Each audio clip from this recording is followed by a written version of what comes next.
Bismillahirrahmanirrahim. Bismillah. Assalamualaikum warahmatullahi wabarakatuh. Alhamdulillah. Alhamdulillah rabbil alamin. Wa sallallahu wa sallam wa baraka ala abdihi wa rasulih Nabiina Muhammadin wa ala alihi wa sahbihi wa man tabi'ahum bi ihsan ila yaumiddin wa ba'd. Para jamaah sekalian, bapak-bapak sekalian, jemaah salat subuh Masjid Al-Hidayah, yang semoga salat subuh kita diterima oleh Allah Subhanahu wa taala. Pagi hari ini biiznillah kita akan memulai hari kita selain dengan salat subuh berjamaah tadi, kembali kita ikuti dengan satu ibadah yang mulia, yaitu menuntut ilmu. Dan tema kita pada pagi hari ini adalah agama Islam, agama ilmu. Agama Islam, agama ilmu. Karena agama Islam dibangun di atas ilmu, maka pujian tentang ilmu di dalam agama kita ini besar. Allah tidak ingin membiarkan orang-orang Islam itu berjalan kehidupannya dalam keadaan tidak punya ilmu, gak mau. Allah ingin setiap dari kaum muslimin itu punya ilmu, berjalan kehidupan tuh dengan ilmu. Karena yang dimuliakan di dalam agama Islam itu adalah ahli ilmu. Pada ayat surat Al-Maidah ayat keempat, Allah Subhanahu wa taala berfirman, "Yas'alunaka madza uhilla lahum qul uhilla lakumut thayyibatu wa ma 'allamtum minal jawarihi mukallibin tu'allimunahunna mimma 'allamakumullah fakulu mimma amsakna 'alaikum wadhkuru ismallahi 'alaihi wattaqullaha innallaha sari'ul hisab." Allah berfirman dalam surat Al-Maidah ayat keempat, mereka bertanya kepada kamu wahai Muhammad, apakah yang dihalalkan bagi mereka? Qul, kata Allah, katakanlah, yang dihalalkan bagi mereka adalah makanan yang baik-baik dan buruan yang ditangkap oleh binatang pemburu yang telah kamu latih untuk berburu. Anjing yang kamu latih untuk berburu, kata Allah. Ya. Kalau anjing yang kamu latih untuk berburu ini mendapatkan satu buruan, dia gigit buruannya, maka buruan tersebut silahkan kamu makan. Bapak-bapak sekalian, barakallahu fikum. Di ayat ini Allah Subhanahu wa taala memberikan kepada kita salah satu makanan yang halal. Apa? Makanan yang ditangkap oleh seekor anjing. Ya, misal seekor anjing ini nangkep ayam, digigit ayamnya, mati ayamnya, dia gigit, terus dia datang ke majikannya gitu, itu ayamnya boleh dimakan, kata Allah. Tapi dengan dua syarat. Pertama, anjingnya tuh harus anjing yang terlatih, bukan anjing yang bodoh tidak terlatih. Anjingnya harus dilatih punya ilmu berburu, dan melepasnya harus dengan kalimat Bismillah. Para ulama mengatakan apa? Dari surat Al-Maidah ayat keempat kita mengetahui seekor anjing aja kalau dia punya ilmu di dalam Islam, buruannya halal. Kalau dia punya ilmu, buruannya halal. Seekor anjing ini dalam Islam. Kalau anjing ini nggak pernah dilatih untuk berburu, lalu dia menangkap sesuatu, kita nggak boleh makan itu. Tapi kalau anjingnya udah dilatih untuk berburu, lalu dilepas dengan kalimat Bismillah, dia nangkep ayam gitu, dikasih ke kita, boleh dimakan ayamnya. Lihat, Islam itu agama ilmu, bukan agama otot, ya, agama amarah, bukan, tapi agama ilmu.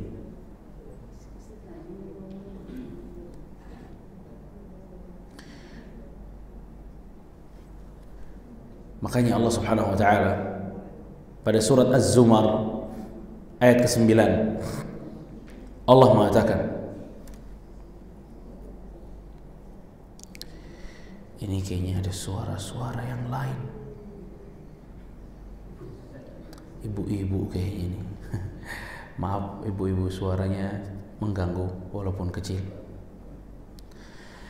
Makanya pada surat Az-Zumar ayat ke-9 Allah Subhanahu wa taala mengatakan apa? Qul hal yastawi alladhina ya'lamun wal ladzina la ya'lamun. Katakanlah, kata Allah, samakah orang yang punya ilmu sama orang yang tidak punya ilmu?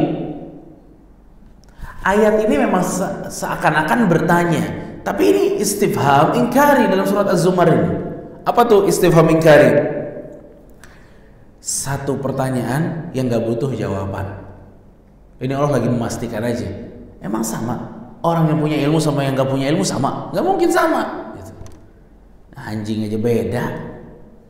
Gimana manusia yang punya ilmu dengan manusia yang tidak punya ilmu? Maka jemaah sekalian, barakallahu fikum, agama Islam dibangun di atas ilmu. Ayat yang pertama kali turun bagi kita semua itu kalimat yang cukup singkat namun memberikan hikmah yang besar. Iqra. Subhanallah. Bukan yang lain. Iqra itu yang pertama. Al-Imam Sa'di dalam tafsirnya beliau mengatakan ini adalah indikasi bahwa agama Islam agama ilmu. Karena iqra, bacalah. Baca itu salah satu metode kita untuk mendapatkan ilmu. Dan ini Rasul yang sallallahu alaihi wasallam yang diperintahkan oleh Allah iqra. Makanya terkenal umat Islam ini umat al-iqra, umat iqra. Iqra bismi rabbikal ladzi khalaq. Ya. Jadi ini Islam itu memang agama ilmu. Dari awal turunnya saja Allah telah memberikan itu kepada kita. Iqra, baca. Ilmulah, berilmulah, berilmulah. Bahkan jemaah sekalian, barakallahu fikum, Allah Subhanahu wa taala tidak pernah memerintahkan Nabi kita sallallahu alaihi wasallam meminta satu tambahan dalam kehidupan kecuali tambahan ilmu. Doanya juga udah dihafal nih insyaallah. Wa qur rabbi zidni ilman. Ya Allah, tambahkan ilmuku.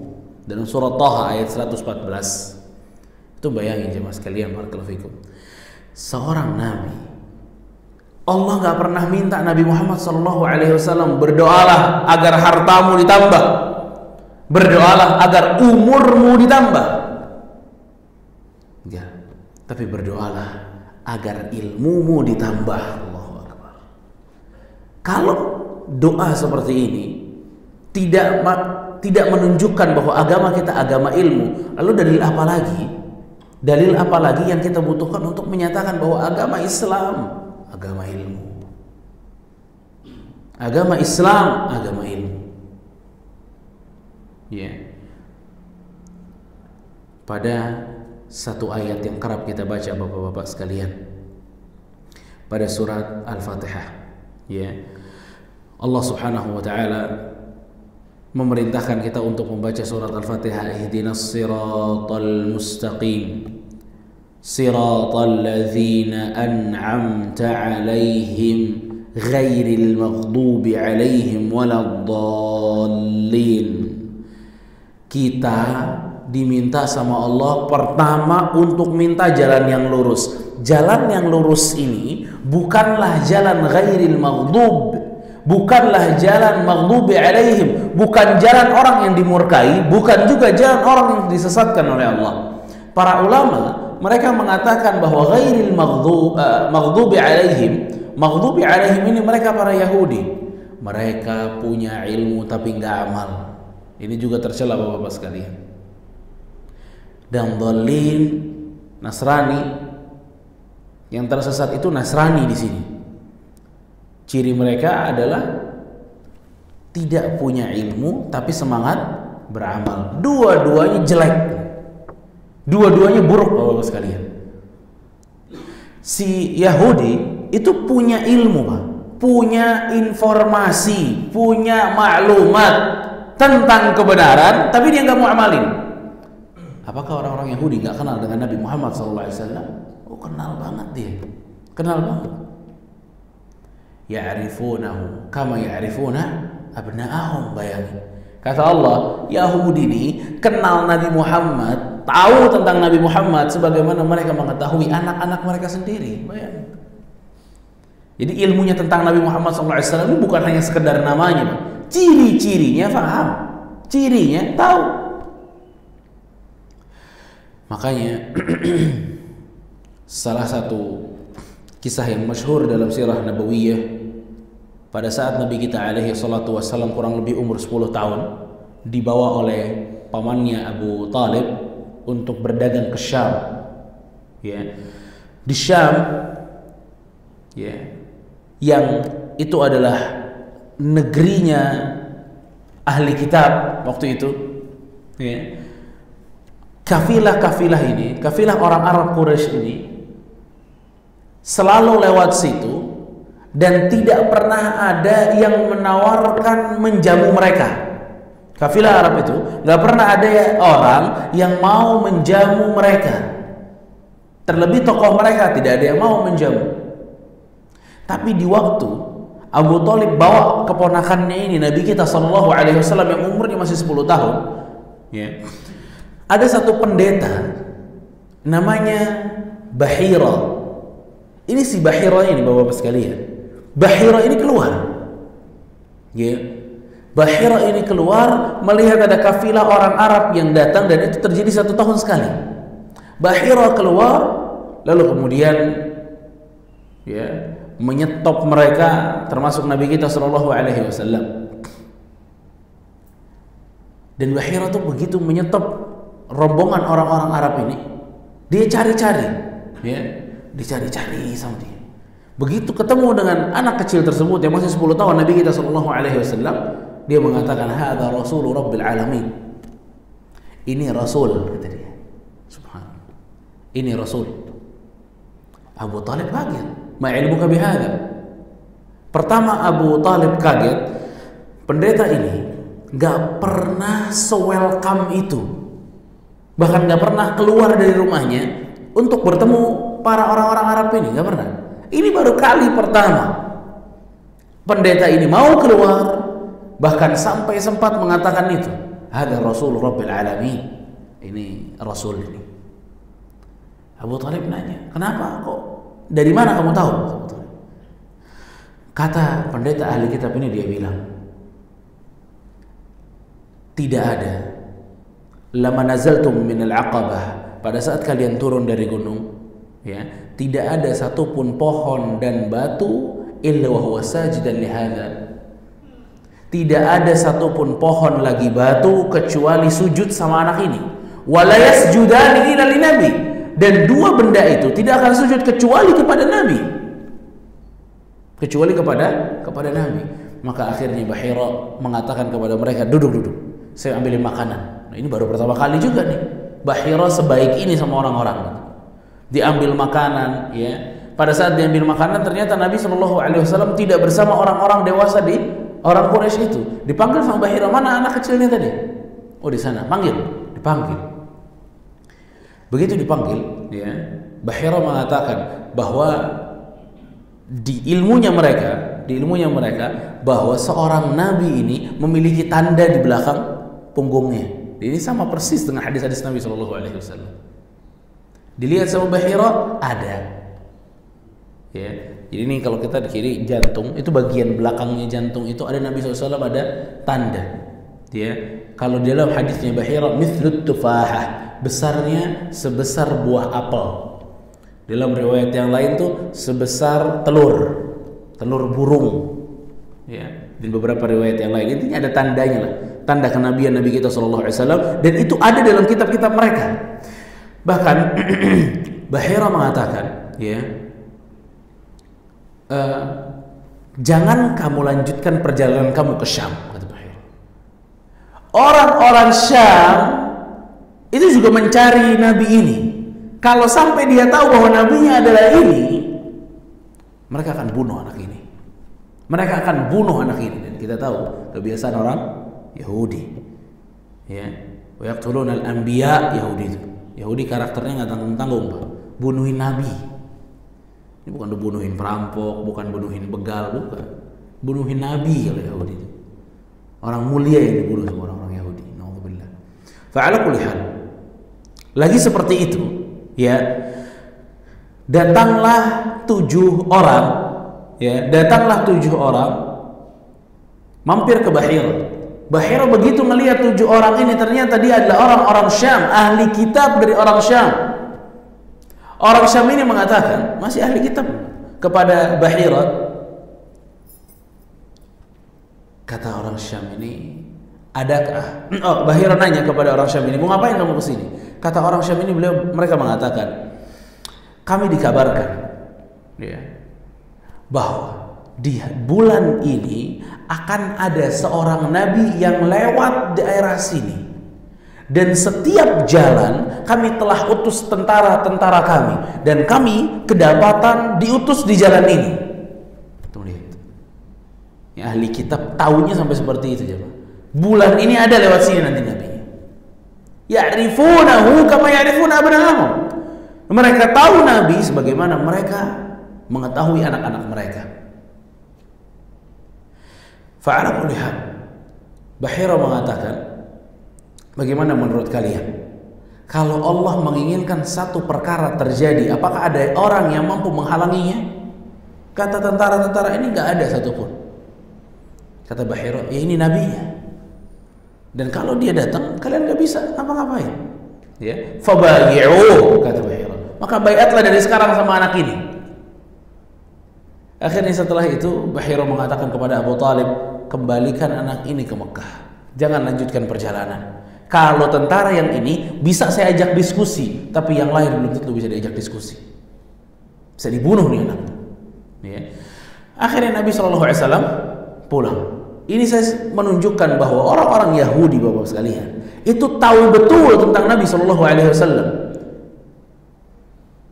Lagi, kenapa banyak orang Yahudi di Madinah?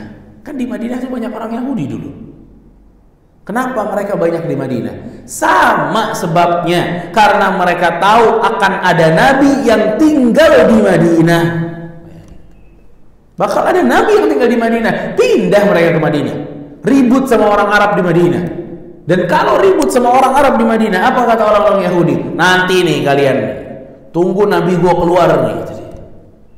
Kalau nabi kita udah keluar, habis kalian. Ternyata nabinya keluar orang Arab, bukan dari mereka. Makanya berbondong-bondong juga nih orang Arab untuk berbaiat kepada Nabi SAW. Ya, itu semua dengan ilmunya mereka, Bapak sekalian. Tahu betul mereka. Ya. Dan ini tercela. Mereka tahu ilmunya, tapi mereka tidak mengamalkannya. Makanya dalam Islam, walaupun agama Islam dibangun di atas ilmu, namun ilmu itu adalah sarana, bukan tujuannya. Tujuannya apa? Ya beramal tujuannya. Kalau ilmu yang kita dengar itu tentang akidah, tentang keyakinan, ya amalkan keyakinannya. Kalau ilmu yang kita dengar tentang fikih, ya amalkan fikihnya, ibadahnya. Dan begitu seterusnya. Jadi ilmu ini, Bapak sekalian, bukan tujuan, tapi sarana. Tujuan kita adalah beribadah di atas ilmu. Dan begitu juga orang Nasrani, yang mereka ini tidak punya ilmu, namun mereka beramal tanpa ilmu. Bapak sekalian, barakallahu fikum, di antara ayat, ya, yang menunjukkan kepada kita bahwa agama Islam adalah agama ilmu adalah surat Ali Imran ayat ke-18. Pada surat Ali Imran ayat ke-18, Allah Subhanahu wa taala berfirman, "Syahidallahu annahu la ilaha illahu wal malaikatu wa ulul ilmi qa'iman bil qisti la ilaha illa huwal azizul hakim. Allah Subhanahu wa taala berfirman pada surat Ali Imran ayat ke-18. Allah menyatakan bahwa tidak ada yang berhak disembah selain Allah. Allah bersaksi tentang dirinya bahwa tidak ada yang berhak disembah selain Allah. Dan yang ikut bersaksi dengan Allah Subhanahu wa taala adalah malaikat dan para ahli ilmu. Para ulama menjelaskan bahwa ini ayat yang sangat jelas menunjukkan kepada kita kadarnya para ahli ilmu. Allah Subhanahu wa taala menyandingkan para ahli ilmu dengan malaikat dengan tugas yang sama, apa? Bersaksi tentang la ilaha illallah. Jadi yang menjadi saksi tentang la ilaha illallah Allah sendiri, para malaikat dan para ahli ilmu. Kalau mereka tidak istimewa, kalau ilmu di dalam Islam ini tidak istimewa, tidak mungkin Allah Subhanahu wa taala menjadikan mereka sebagai saksi tentang la ilaha illallah bersama para malaikat. Bahkan Bapak sekalian, abuna, bapak-bapak kita atau bapak kita semua, Adam alaihi salam. Nabi Adam alaihi salam, kenapa bisa lebih istimewa dibanding yang lain, Pak? Apa sebabnya? Apa rahasianya? Kok Nabi Adam bisa lebih istimewa dibanding makhluk yang lain waktu itu? Karena ilmu. Wa 'allama Adam al-asma' kullaha.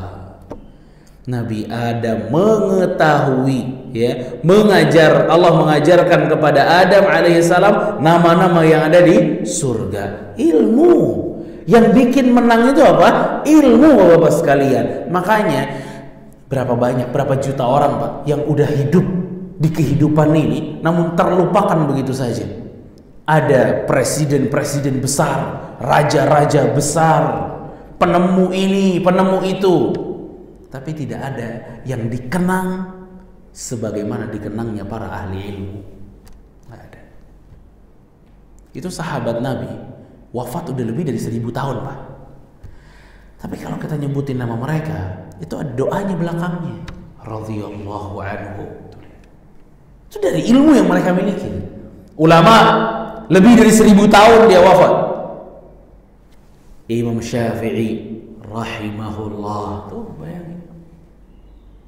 Dia hidup beberapa puluh tahun saja, tapi bisa selanggeng itu kenangannya. Sampai di Masjid Al-Hidayah kita sebut rahimahullah. Dalam artian kalaupun tidak ada yang menyangka bahwa nama dia akan disebut seperti ini hari ini, itu semua ilmu, Bapak sekalian. Ilmu yang disebut dikenang sebaik itu, pakai rahimahullah semuanya, itu ilmu, Pak. Yang naikin itu ilmu. Makanya kita nggak pernah bilang Albert Einstein rahimahullah. Nggak ada. Afwan ya, hatta orang kafirnya nggak pernah doain kayak gitu. Yang mungkin agamanya sama, nggak pernah. Hanya yang memiliki ilmu agama ini doain. Subhanallah. Hatta penemu-penemu yang lain juga nggak seperti itu. Ilmu. Makanya firman Allah Subhanahu wa taala dalam surat Al-Mujadilah ayat ke-11. Dalam surat Al-Mujadilah ayat ke-11 apa kata Allah Subhanahu wa taala? Yarfa'illahu alladhina amanu minkum walladhina utul ilma darajat. Kami tinggikan itu orang beriman dan para ahli ilmu beberapa derajat. Di mana ditinggiinnya? Dunia, akhirat. Tinggi dia di hadapan Allah. Dalam surat Al-Mujadilah ayat ke-11. Dan buktinya tadi, ribuan tahun mereka wafat, tapi nama mereka dikenang dengan kenangan yang indah. Ada raja-raja yang wafat juga, tapi nama mereka tidak dikenang dengan kenangan yang begitu indah. Bahkan ada orang-orang kehidupan mereka cukup terkenal, namun pada saat orang-orang lain mengenangnya, mengenang dengan cacian, makian, dicaci dan dimaki. Tapi para ahli ilmu tidak. Para ahli ilmu selalu dikenang dengan kalimat rahimahullah. Semoga Allah merahmatinya. Semoga Allah merahmatinya. Dan ini dari ketinggian ahli ilmu di hadapan Allah Subhanahu wa taala. Di antara Bapak sekalian, yang mestinya membuat kita ini tambah terang bahwa agama kita ini memang agama ilmu. Banyak banget kalau saya mau bicara tentang semua ayat tentang masalah ilmu, maka begitu banyak ayat tentang ilmu.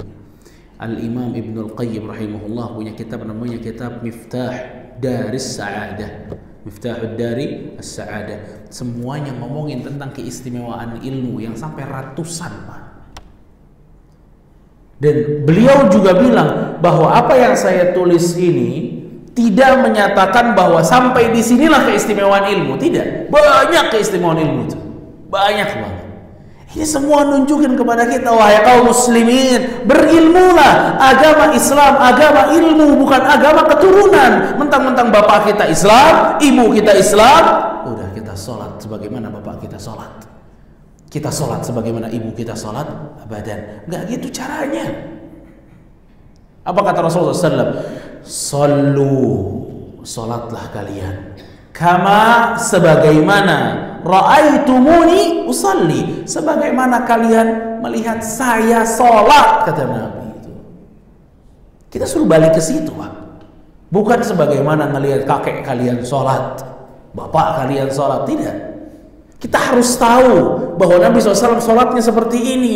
Makanya aneh, ada orang muslim 30 tahun lah, 40 tahun, 50 tahun, 60 tahun nggak pernah mampir tuh di pikirannya bagaimana cara sholatnya Rasulullah SAW.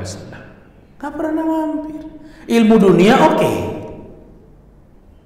Semuanya dia mau cari, mau dibuka buku-bukunya, mau di search gimana nih ilmu tentang ini gimana, ilmu tentang itu gimana. Tentang sholat aja nggak pernah buka. Nggak pernah terbesit dalam kehidupan dia bahwa sholat itu harus seperti Rasul. Apakah takbir saya seperti takbirnya Rasul? Apakah sholat saya seperti sholatnya Rasul? Apakah sujud saya seperti sujudnya Rasul SAW yang diperintahkan untuk menempelkan 7 anggota badan? Sujud aja, Ustaz. Hidungnya nggak nempel. Ini kenapa? Gak ada ilmunya. Padahal Islam agama ilmu. Agama ilmu. Gak bisa, Pak. Hidup dalam Islam tanpa ilmu tidak bisa. Na'udzubillah. Kejahilan dihina betul dalam Islam. Karena Islam agama ilmu. Nabi SAW, Bapak sekalian, waktu ayat surat Al-Furqan ayat 52, Al-Furqan 52 turun kepada Rasulullah SAW. Apa bunyinya Al-Furqan 52? Fala tuti'il kafirin wajahidhum bihi jihadan kabira. Kata Allah, wahai Muhammad, jangan taat kepada mereka orang-orang kufar. Jangan kamu mengikuti mereka orang-orang kufar. Wajahidhum bihi jihadan kabira. Namun jihadlah dengan jihad yang besar. Bapak sekalian, barakallahu fikum. Apa kata Allah? Jihadlah dengan jihad yang besar. Nabi disuruh jihad pada surat Al-Furqan 52. Bapak sekalian, tahukah kita bahwa peperangan pertama Nabi SAW itu kapan, Pak? Nah, kapan, Pak? Perang pertama dalam Islam ini kapan? Hah? Perang apa? Hah? Ini 1 lawan 1 dong. Jangan semua coba kedengeran. Apa? Perang Badar. Perang Badar itu terjadi pada tahun berapa? 2 Hijriah, betul gak? Setelah Nabi hijrah kan? 2 Hijriah, Uhud 3, Khandaq 5. Ini setelah Nabi SAW hijrah semua peperangan itu. Berarti di Mekah nggak ada cerita peperangan, tapi ada ayat tentang jihad. Wajahidhum bihi jihadan kabira. Berjihadlah kamu dengan jihad yang besar, kata Allah. Ternyata jihadnya Nabi melawan orang-orang Quraisy di Mekah dengan ilmu. Jadi jihad bisa pakai ilmu. Menuntut ilmu, kenapa dikatakan fisabilillah? Karena jihad menuntut ilmu itu. Menuntut ilmu itu jihad, Bapak sekalian. Allah yang bahasakan dalam surat Al-Furqan 52 bahwa membantah orang-orang kufar, membantah orang-orang yang menyimpang dengan ilmu itu jihad. Jihad dan kabira malah. Jihad yang besar malah. Jihad yang besar. Ini menandakan kepada kita bahwa besarnya ilmu dalam Islam. Ya.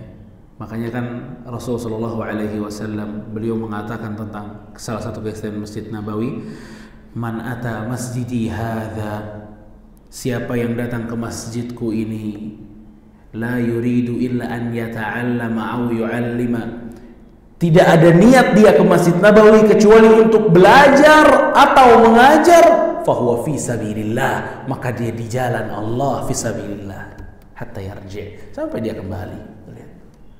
Emang cari ilmu nih jihad, Bapak sekalian. Jadi menuntut ilmu ini jihad. Yang sanggup menuntut ilmu tuh orang yang kuat emang. Kayak jihad sama. Jihad kalau orangnya nggak kuat tewas. Sama. Nuntut ilmu kalau orangnya nggak kuat tewas. Tewas. Nggak sanggup dia. Karena nuntut ilmu ini berat. Inna sanulqi 'alaika qawlan tsaqila.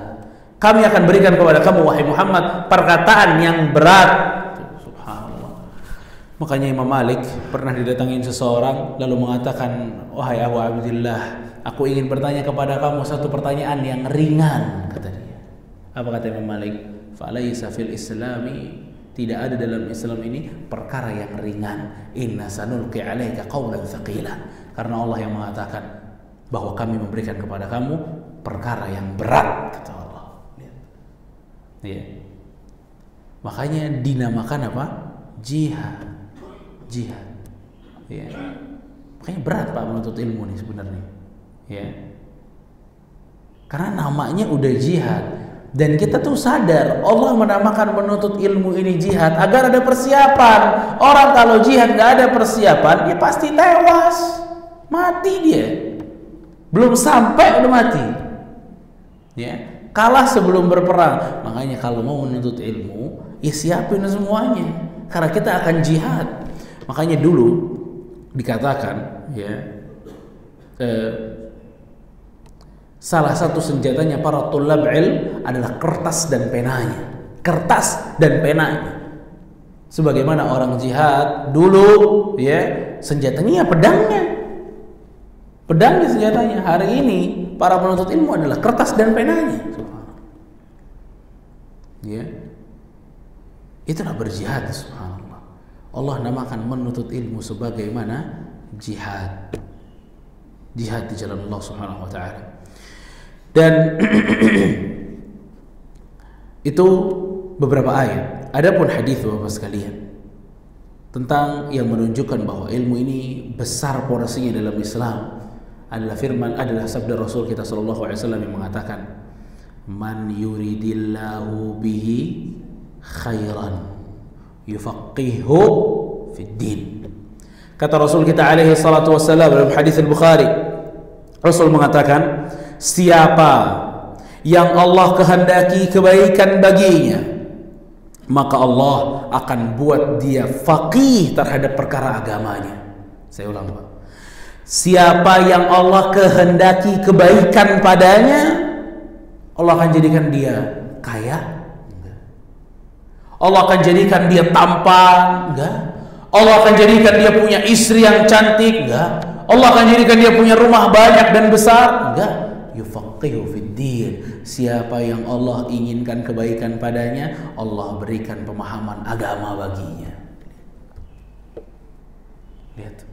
Pemahaman agama itu tanda kebaikan Allah bagi kita. Makanya kalau di dalam hati kita nih masih tergerak mau untuk datang ke majelis ilmu, indikasi Allah inginkan kebaikan kepada Anda. Bersyukur kepada Allah. Ya, bersyukur kepada Allah. Jadi tolak ukur orang ini akan diberikan kebaikan oleh Allah atau tidak tentang pemahaman agamanya. Orang bisa gelarnya sepanjang-panjangnya, ya, mulai dari S1, S2, S3, S1, S2, S3 itu banyak banget gitu. Bisa 8 gelar, 7 gelar, 6 gelar, banyak banget. Tapi apakah itu tanda kebaikan dari Allah? Belum tentu sampai dia mau fahami agamanya. Sampai dia mau faham tentang agamanya. Man yuridillahu bihi khairan yufaqihu fid din. Bapak sekalian, yang Allah inginkan ada kebaikan baginya, Allah berikan pemahaman agamanya. Tambah besar pemahaman agamanya, tambah besar kebaikan Allah bagi dirinya. Ibnu Qayyim mengatakan apa? Kalau kalian udah pada faham bahwa yang diinginkan kebaikan akan difahamkan dengan agama Allah, maka fahamilah sebaliknya. Orang yang tidak Allah inginkan ada kebaikan bagi dirinya, Allah buat dia tidak faham tentang agamanya. Dia bodoh tentang agamanya. Sholat nggak bisa, puasa nggak ngerti, zakat nggak ngerti, haji nggak ngerti, semua nggak ngerti. Ya, makanya kan Rasulullah SAW tuh benci adanya seseorang alimun bid dunia, pakar dalam dunia, jahilun bil akhirah, tapi nol kecil urusan akhirat, nggak ngerti apa-apa, nggak ngerti apa-apa. Ya, dan ini maaf, ini nggak sedikit bapak sekalian, nggak sedikit. Saya ketemu orang yang masya Allah, orang ini punya gelar, punya ini, punya itu, tapi urusan agama subhanallah, perkara-perkara yang dasar, yang dalam tanda kutip anak SD bisa, dia udah lupa. Kenapa? Karena terakhir belajar Islam SD. Sekarang udah 50 tahun, gak pernah terbesit ada pengen belajar, gak ada. Wudu gak bisa. Innalillahi wa inna ilaihi raji'un. Wudu gak bisa, ya. Tapi penyakitnya kadang-kadang itu apa? Suka ngomongin tentang Islam. Menurut saya Islam itu begini. Wudu gak bisa. Wudu gak ngerti, ya. Gak pernah ditengok bagaimana wudu Rasulullah SAW, gak pernah. Sekehidupan dia 50 tahun dia gak pernah tahu Rasul wudu kayak gimana. Apa gak terhina orang kayak begini? Apa kita akan katakan bahwa orang ini dikehendaki kebaikan oleh Allah? Gak arti wudu gimana kebaikan? Yang diinginkan kebaikan, yufaqihu fid din. Allah akan berikan pemahaman agama, dia faham agamanya. Itu baru kebaikan. Ini cuma faham dunia. Cuma paham dunia aja. Di dunia sih S-nya banyak, tapi urusan agama TK-nya nol kecil. Nauzubillah. Ya, paling enggak SD lah kita. Dalam agama ya SD lah. Dasar-dasar faham dengan dalil-dalilnya. Ya, bahwa kita yakin betul bahwa Rasul kayak gini, Rasul kayak gitu. Ya. Dan hadis yang besar tentang keutamaan ilmu yang sering banget kita dengar bapak-bapak sekalian adalah sabda Rasul SAW yang mengatakan, man salaka tariqan yaltamisu fihi ilman sahhalallahu lahu bihi tariqan ilal jannah. Bapak sekalian barakallahu fikum, siapa yang berjalan, barang siapa yang menempuh jalan untuk mencari ilmu, maka Allah akan mudahkan jalannya ke surga. Saya ulang, siapa yang menempuh jalan untuk menuntut ilmu, maka Allah akan mudahkan jalannya kemana? Ke surga. Orang kalau jalan untuk menuntut ilmu, itu jalan dia ke surga. Orang kalau menuntut ilmu bapak sekalian, dia jalan kaki dari rumahnya, dia naik motor, dia naik mobil, naik pesawat buat menuntut ilmu, itu jalan dia untuk ke surga kata Rasulullah SAW. Padahal kita tahu juga bapak sekalian bahwa pada saat Anda berjalan dari rumah, bukan buat menuntut ilmu nih, buat sholat ke Masjid Al-Hidayah aja, itu juga jalan menuju surga. Kita umroh jalan kaki itu dari Ka'bah, tawaf, terus sa'i, ya. Itu semua jalan kaki kita, itu jalan kaki menuju ridhonya Allah, menuju surganya Allah. Bapak jalan dari rumah mau sedekah orang, ya, itu jalannya kita dari rumah sampai ke tempat sedekah kita, itu jalan juga ke surga. Tapi yang menarik adalah di hadis ini Rasul tidak mengatakan yang lain kecuali cari ilmu. siapa yang berjalan mencari ilmu, menempuh jalan cari ilmu, masuk surga, dimudahkan jalannya ke surga. Padahal kita tahu ibadah yang lain juga sama, jalannya tuh ke surga ibadah yang lain juga. Tapi kenapa hanya ilmu aja yang disebut di hadis ini? Rahasianya kata para ulama, karena menuntut ilmu adalah jalan yang mudah untuk masuk surga. Menuntut ilmu adalah jalan yang paling mudah untuk masuk surga, katanya. Makanya Rasul tuh hanya menamakan hanya memberikan keistimewaan tentang apa? Jalan menuntut ilmu. Sahalallahu lahu bihi tariqan ilal jannah. Allah mudahkan jalannya ke surga. Karena dengan menuntut ilmu mudah kita untuk masuk surga, Bapak sekalian. Kenapa begitu? Ini kuncinya, Pak. Ini kuncinya. Ini yang bisa membuka seluruh amalan, ilmu. Kalau nggak ada ilmu gimana mau beramal? Kalau nggak tahu, ya. Kecuali kita tahu ilmunya, baru kita beramal. Hatta iman, Pak. Iman tuh butuh ilmu nggak? Butuh ilmu nggak? Iyalah, tentu butuh ilmu. Apa yang akan kita percaya, apa yang akan kita imani kalau kita nggak ada ilmunya, ya. Jadi harus ada apa? Ilmunya. Dan ilmu adalah jalan yang mudah untuk menggapai surganya Allah Subhanahu wa taala. Ya. Rasulullah sallallahu alaihi wasallam mengatakan, "Wa innal malaikata la tad'u ajnihataha ridan li talibil ilmi." Para malaikat akan membentangkan sayapnya karena ridha dengan para penuntut ilmu. Cuma kita nggak bisa lihat. Ada malaikat di sini kita nggak bisa lihat. Tapi kata Rasul, mereka hadir dalam majelis ilmu. Bahkan Allah Subhanahu wa taala menciptakan malaikat yang tugasnya itu keliling-keliling, untuk mencari mana dia majelis ilmu. Kalau udah ada majelis ilmu, dia panggil malaikat-malaikat yang lain. Halumma, kesinilah, kesinilah. Akhirnya malaikat itu datang ke majelis ilmu tersebut, dan mereka itu memenuhi majelis ini. Dalam hadis riwayat Muslim, ya, memenuhi majelis ini penuh sampai mereka tuh penuh, ya Pak. Bukan hanya memenuhi tempat ini, tapi kalau nggak cukup mereka akan bertumpuk ke atas. Dalam hadis riwayat Muslim, sampai sayap mereka menyentuh ufuk, kata Rasulullah, sampai menyentuh langit, gitu banyaknya. Ya, maka ini adalah hal yang cukup besar, ya, bahwa malaikat itu memberikan penghormatan kepada para penuntut ilmu. Wa innal alima la yastaghfiru lahu man fis samawati wa man fil ardi hatta al hitanu fil ma. Kata Rasulullah sallallahu alaihi wasallam, sesungguhnya seorang yang berilmu akan dimintakan ampunan oleh makhluk penghuni langit dan bumi hingga ikan yang ada di air. Bapak sekalian, barakallahu fikum. Dan ini keinginan kita semua, bahwa pada saat kita lagi duduk-duduk di sini, ya, ada hewan-hewan, penduduk langit, bahkan penduduk bumi dan seterusnya, itu mintakan ampun kepada Allah untuk orang yang berilmu. Bapak sekalian, saya mau tanya, gimana caranya hewan-hewan itu, ikan-ikan itu memintakan ampun kepada Allah? Gimana caranya? Apakah dia nyebutin namanya satu-satu? Si fulan, si A, si B, si C. Ya Allah, ampunilah si A, ampunilah si B, ampunilah si C. Enggak. Wa innal alima, para makhluk-makhluk langit dan bumi itu, mereka akan beristighfar untuk yang berilmu. Sifatnya, Pak.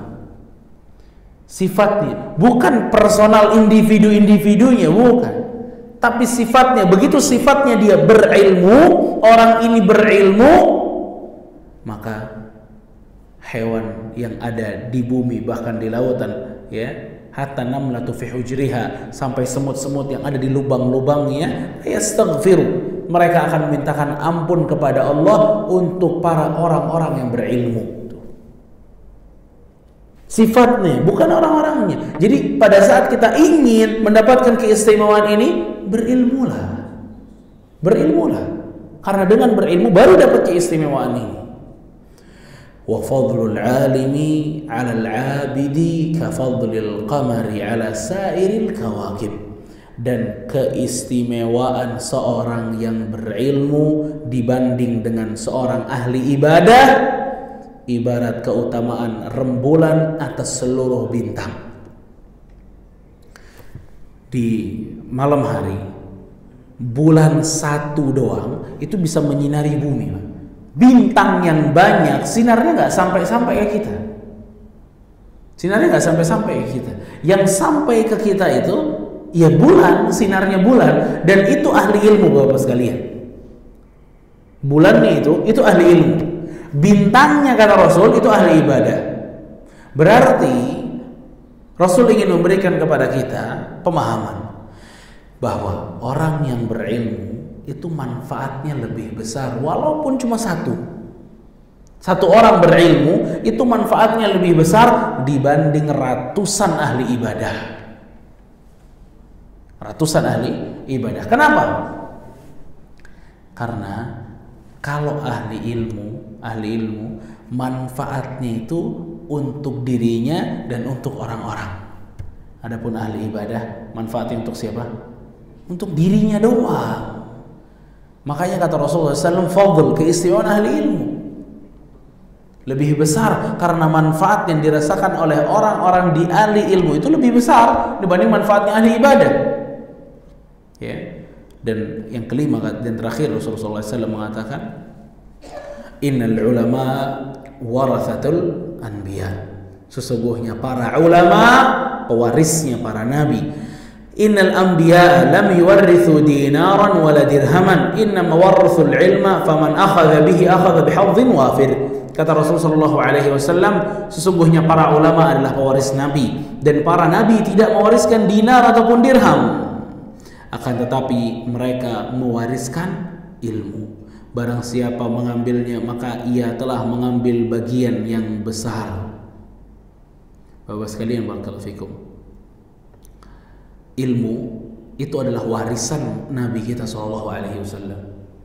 Makanya dulu Abu Hurairah di pasar di Damaskus, beliau pernah memanggil para pedagang lalu mengatakan kepada mereka, kenapa kalian masih di pasar? Kata Abu Hurairah, di masjid itu lagi dibagi-bagiin warisan Rasul. Ngapain masih di pasar? Di masjid sana ada pembagian warisan Rasul SAW.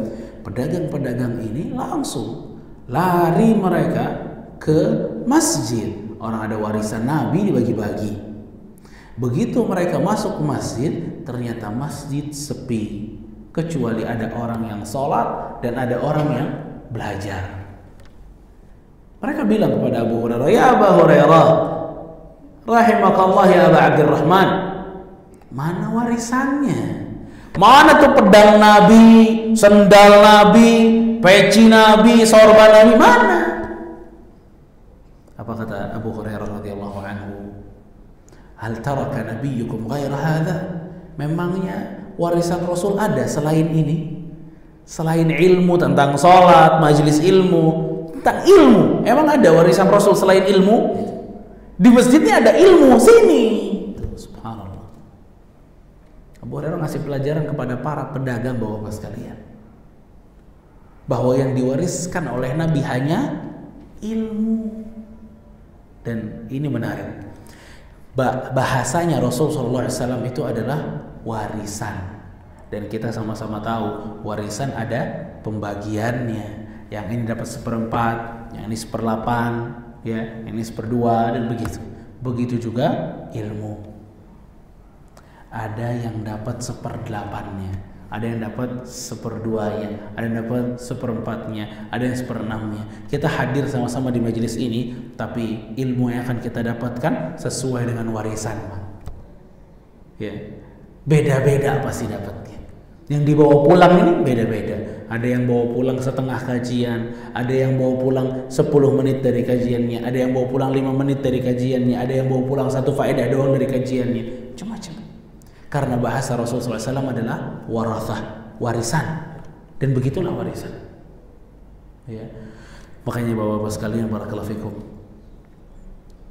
ilmu ini hal wajib.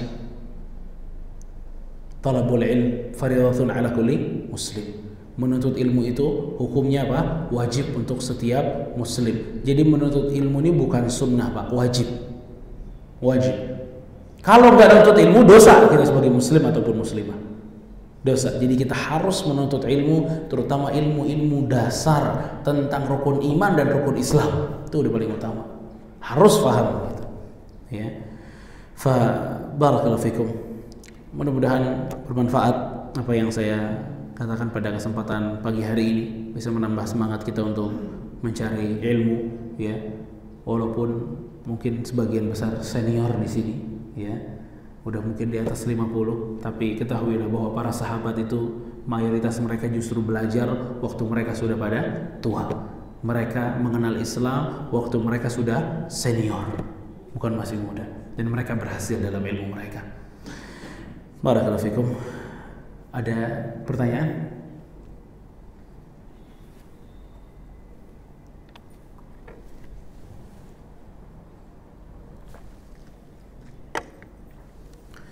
Alhamdulillah, kurang lebihnya saya mohon maaf. Wassallallahu ala nabiyina Muhammad wa ala alihi wa sahbihi ajma'in. Subhanakallahumma wa bihamdika asyhadu an la ilaha illa anta wa astaghfiruka wa atubu ilaik. Wassalamu alaikum warahmatullahi wabarakatuh. فبأي آلاء ربكما تكذبان